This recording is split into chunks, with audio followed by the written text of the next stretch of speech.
Esther Diana, KTN, Nairobi.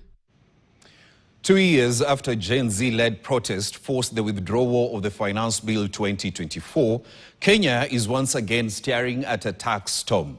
The Finance Bill 2026 proposes changes that could push up the cost of essential commodities, increase rental income taxes, and impose new charges on digital transactions, all at a time when households are already grappling with a high cost of living. Nyakundi Kelvin breaks this down.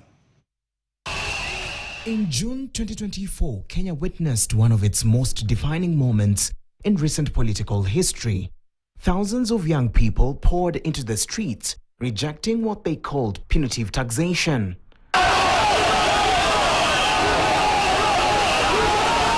The pressure was unprecedented, forcing government into a rare retreat and the withdrawal of the finance bill.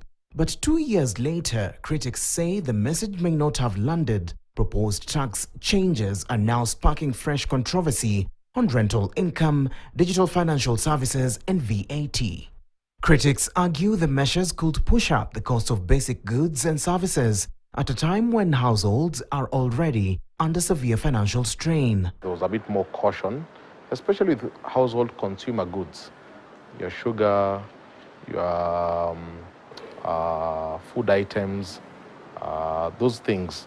Those are realization that touching those can actually be quite explosive. No, again, in the sense that we've not learned the big lessons that were learned at that time. On the ground, frustration is becoming increasingly blunt. Customer, hakuna juu naona customer wengine hawezi kuja wakae hapa. Customer ni wachache, si kama kitambo. Juu nilikuwa na wafanyikazi kama watatu.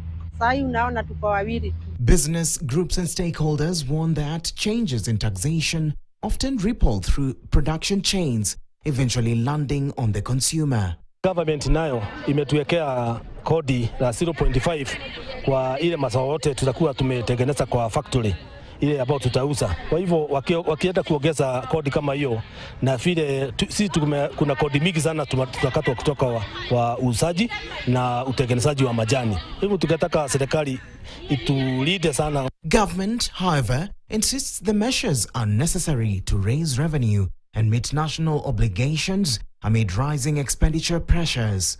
Realistically don't have that leverage, that latitude in terms of cutting our expenses. So therefore, Kenya Revenue Authority must perform.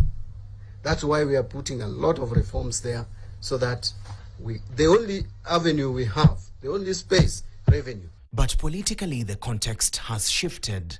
The 2024 protests changed how tax policy is received in Kenya, transforming it from a technical decision into a test of public trust. Today, critics say any perception of tone-deaf policy-making risks reopening old tensions between citizens and the state.